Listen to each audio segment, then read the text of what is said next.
अहिल्यानगर शब्दगंध साहित्य परिषदेच्या 16व्या शब्दगंध साहित्य संमेलनाचे रविवारी सकाळी संमेलनाध्यक्ष डॉक्टर तेडगावकर, पद्मश्री पोपटराव पवार, आमदार संग्राम जगताप यांच्या हस्ते शानदार सोहळ्यात उद्घाटन झाले।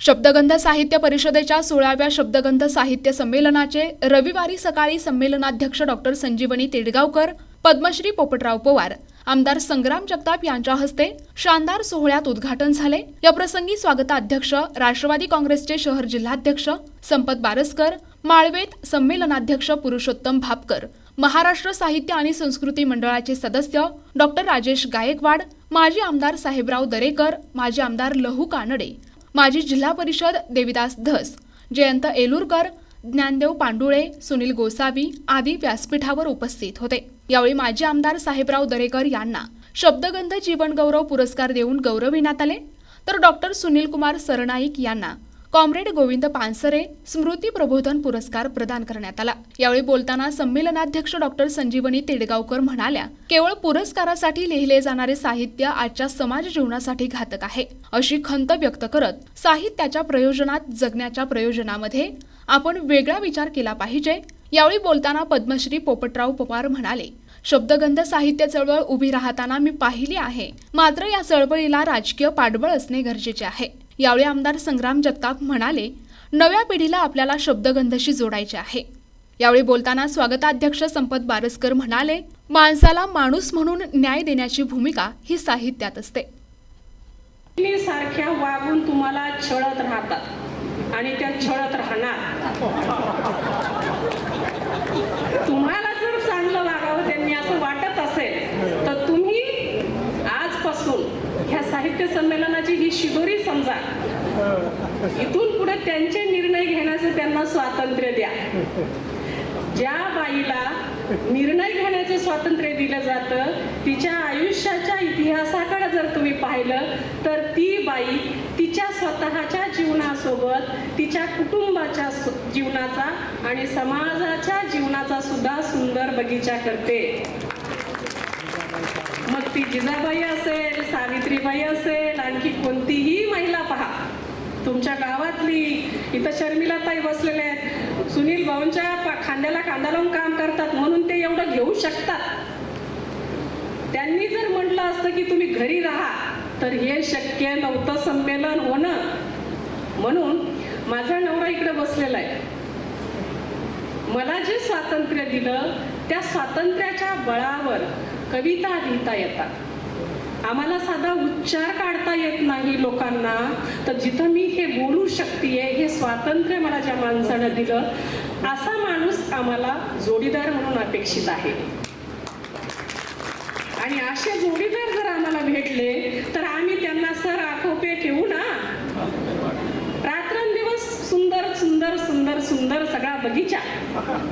म्हणून जाताना काही द्यायला पाहिजे म्हणून ही एक कथा तुमच्या समोर ठेवली। बऱ्याच गोष्टी आहेत ज्या सांगण्यासारख्या होत्या, पण वेळेअभावी थांबूया, कारण पुढचे बरेच सत्र आहेत आणि अध्यक्षांना किती बोलावं। आता ही जी चिठ्ठी आहे बिचाऱ्यांनी मला लाजकाचं फक्त गेयची दिली आहे, थांबा म्हणून दिली असते तर अवघड झालं असतं। पण आता एक या सगळ्यांची तरुण मैत्रिणींची विनंती मान्य करते आणि बारसकर साहेबांनी एक हे केलेली आहे तर ती कविता सादर करते। आणि मग शब्दगंधाची चर्चा सुरू झाली, कारण लहू कानडे साहेब त्यातच असल्यामुळं आणि तो पिंड ह्या दोघांचा आहे आणि त्यातून शब्दगंध साहित्य संमेलन घ्यायचं ठरलं। आणि मग कुठे घ्यायचं म्हटलं, घ्या हिवरे बाजारला। मग पहिला स्वागताध्यक्ष मी झाला संपतराव, पण मला बऱ्यापैकी बोलता आलं बरं का, कारण त्यावेळेस आमचे या क्षेत्रात येण्याचे जे मार्गदर्शक होते बापू साहेबांना सर्वांना कल्पना, कैलासवाची जगन्नाथ पाटील दळवी, जे चास सोनेवाडीचे आमचे मेवणे होते आणि या राजकारणातलं एक आदर्शवाद होता, आणि यशवंतराव गडाख साहेब ही सगळे एकत्र असाय मंडळी। तेवढं बऱ्यापैकी वाचन माझं चांगल्यापैकी आहे आणि त्या वाचनातून मग ते साहित्य संमेलन छान पद्धतीने झालं। आपण एकत्र आलो आणि या सगळ्यांच्या चर्चेमधून ऐकायला भेटलं की आम्ही सगळेच मंडळी एकत्र येत असतो आणि संमेलनाध्यक्ष, स्वागताध्यक्ष तुम्हाला करायचं त्याचं कारणच असेल की नवीन पिढी आपल्याला जोडायची।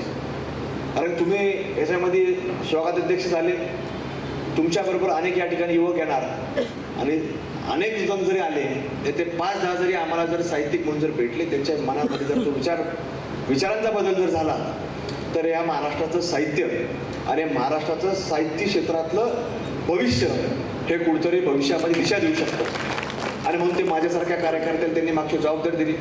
यावेळेला त्यांनी मला सांगितलं की आपल्याला संपदाला अध्यक्ष करायचं, कारण आपल्याला ती नवीन पिढी याच्याशी जोडायची, आणि म्हणून त्यांनी ही संपदाला या वर्षी जबाबदारी दिली आहे. कारण त्यांचा उद्देशच तो आहे की पुढची पिढी घडवायची. आपण पाहतो की आता सातत्याने आपण ऐकत असतो डिजिटल युग आलं, सोशल मीडियाचं युग आलं, पण हे युग जरी कुठलं जरी आलं तरी ह्या युगाबरोबर आपल्याला साहित्य फार महत्त्वाचं आहे, वाचन संस्कृती फार महत्त्वाची आहे. अनेक लोक आपण पाहतो की सोशल मीडियावर देखील वाचत असतात, पण सोशल मीडियावरती वाचणाऱ्या प्रतिक्रिया काही आपण टाकलेले लोक डिलीट करत असतात, त्याच्यामध्ये एडिटिंगचे ऑप्शन असतात, एडिट करत असतात, आणि त्याला किती महत्त्व द्यायचं हे वाचणाऱ्याला देखील ठरवावं लागतं. पण जे साहित्य जो साहित्यिक निर्माण करतो हे पिढ्याना पिढ्या आपल्याला वाचायला मिळतं, आणि त्या पिढ्याना पिढ्या चांगल्या विचारांनी घडतात. म्हणून आज संत ज्ञानेश्वर महाराजांनी लिहिलेली ज्ञानेश्वरी आज किती शतकं पार झाली. साहित्य संमेलनासाठी स्वागत अध्यक्ष म्हणून माझी निवड केली, पण माझ्या अगोदर ज्यावेळेस ज्यांची निवड झाली असे पहिले मला वाटतं पद्मश्री पोपटराव पवारजी होते. कारण की जेव्हा हिवरे बाजार या गावी त्यांच्याकडे गेलतो त्यावेळेस पांडुळे मामा, गोसावी साहेब, अजून सोबे पाटील मला वाटतं आपण सगळेजण होतो, उदागे साहेब, तर त्यावेळेस त्यांच्याकडून बऱ्याचशा गोष्टी जाणून घेतल्या. आणि हे सगळं होत असताना आजचा सुद्धा कार्यक्रम होता, आणि इतक्या वर्षानंतर राजकारणात समाजकारणात ते काम करत असताना आजचा कार्यक्रमाच्या वेळी सकाळी 10-10:30 वाजता ते त्यांच्या निवासस्थानावरून निघून 11 वाजता या कार्यक्रमावर प्रसंगी दाखल झालेले होते. म्हणजे अतिशय वेळेचं भान, म्हणजे इतक्या वर्षानंतर सुद्धा आपण काम करतो या गोष्टीसाठी, तरी पाळतात त्याबद्दल मी त्यांचे प्रथमतः मनपूर्वक आभार मानतो. प्रतिनिधी मुकुंद भट, NTV न्यूज मराठी, अहिल्यानगर.